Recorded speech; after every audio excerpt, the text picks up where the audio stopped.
오늘 함께 보실 하나님의 말씀은 창세기 11장 10절에서 30절까지의 말씀입니다. 창세기 11장 10절에서 30절까지의 말씀, 저와 성도님이 한 절씩 나누어서 읽고 마지막 절은 한 목소리로 읽도록 하겠습니다.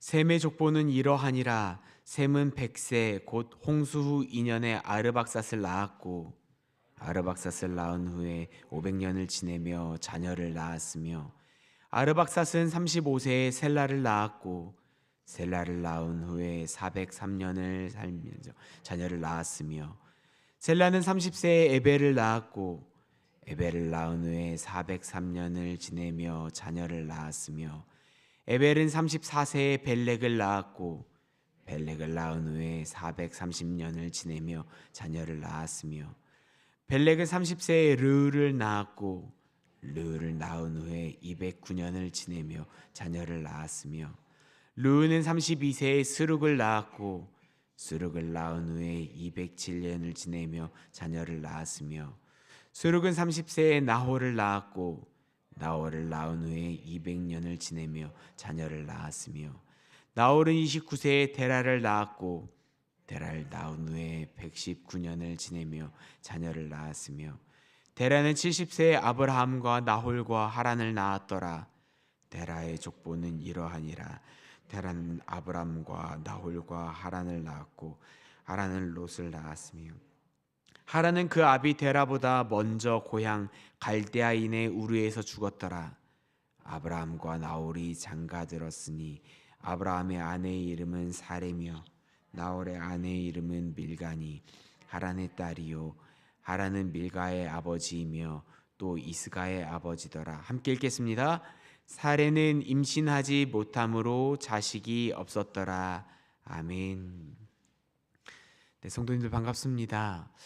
제가 신학대학원을 가게 되고 그리고 사역을 시작하게 되면서 교육자 세계에 입문하게 되었는데요. 이곳에서는 정말 달란트가 많고 재능이 많으신 분들이 너무나 많았습니다. 운동을 유난히 잘하시는 분들도 있었고 공부에 대해서 탁월하게 잘하시는 분들도 많았습니다.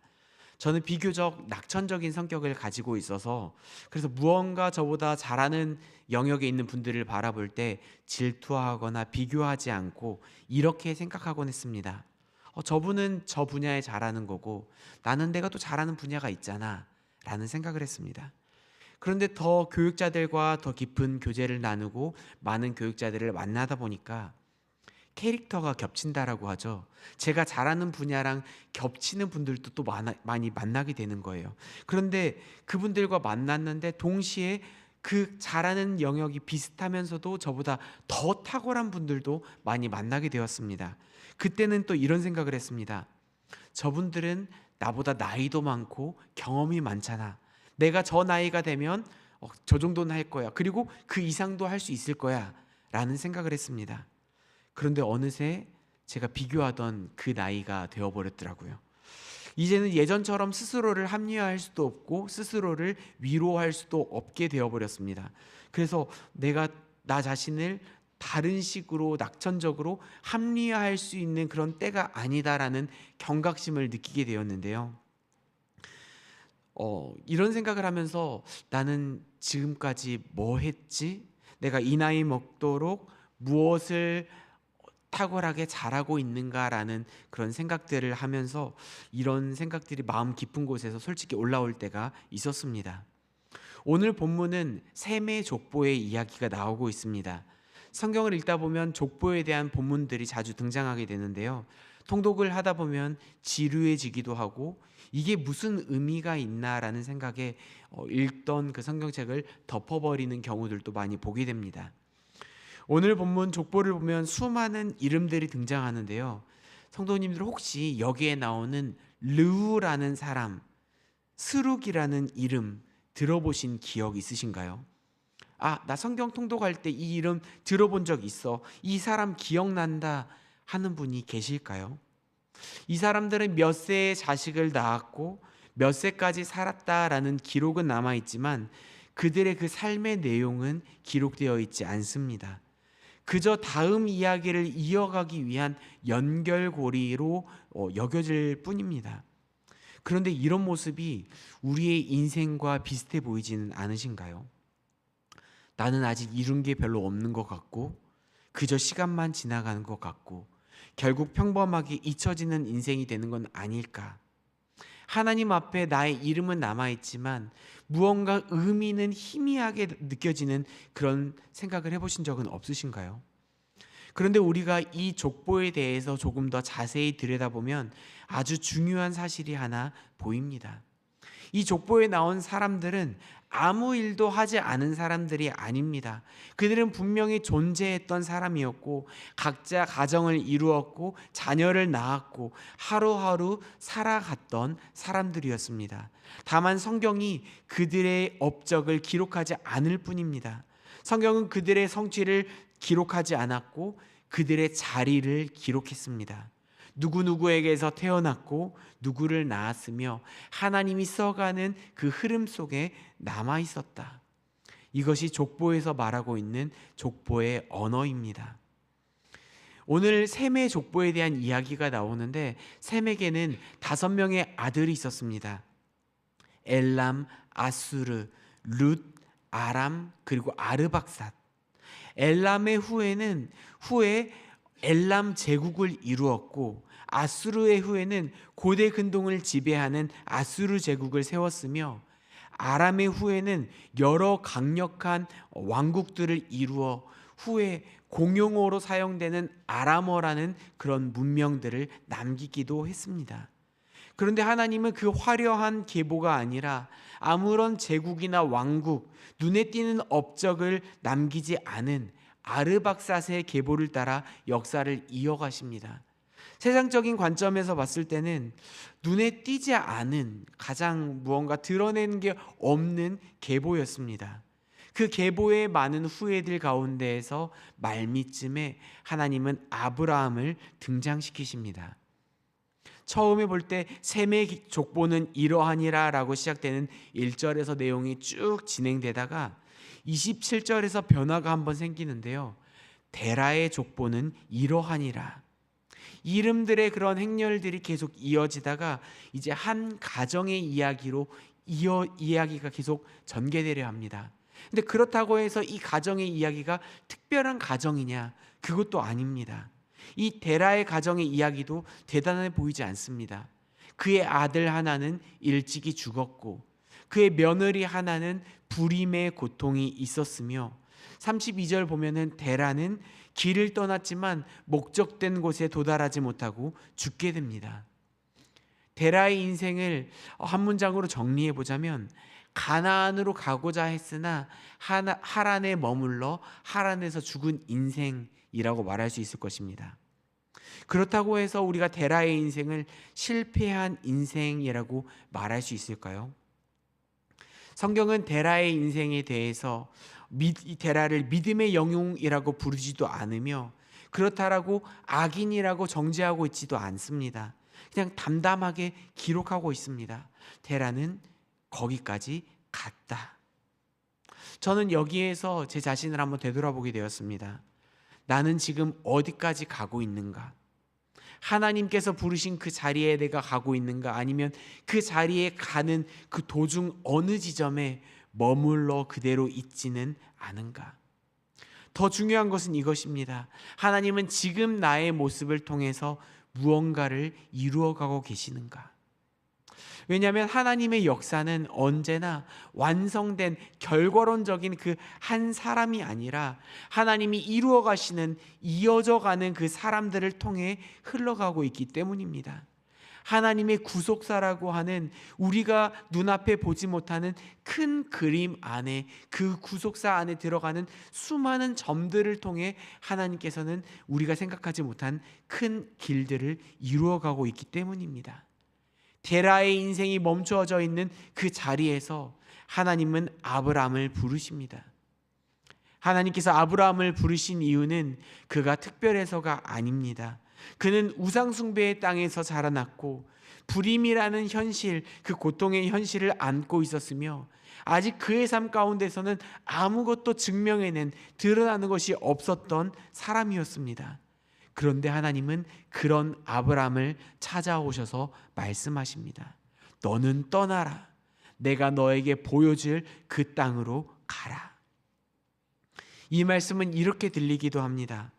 내 인생이 아직 족보에 나와 있는 그냥 한 줄, 특별한 의미가 없는 그런 한 줄처럼 보일지 모르겠지만 내 이야기는 아직 끝나지 않았다. 이제 내가 너를 통해서 많은 이야기를 써갈 것이다. 시작할 것이다. 말씀을 정리해 보겠습니다. 족보 속의 여러 가지 이름들은 우리에게 말해주고 있습니다. 너는 주인공이 아닌 것처럼 느껴질지 몰라도 하나님의 이야기 가운데 있다. 내 인생이 연결고리처럼 느껴질지라도 그 연결이 없으면 다음의 이야기로 이어지지 않는다. 성도님들, 우리는 때로 르우라는 사람처럼, 스룩이라는 사람처럼 아무도 기억하지 못하고 아무도 생각하지 못할 것처럼 느껴지는 인생처럼 살아가고 있는지도 모릅니다.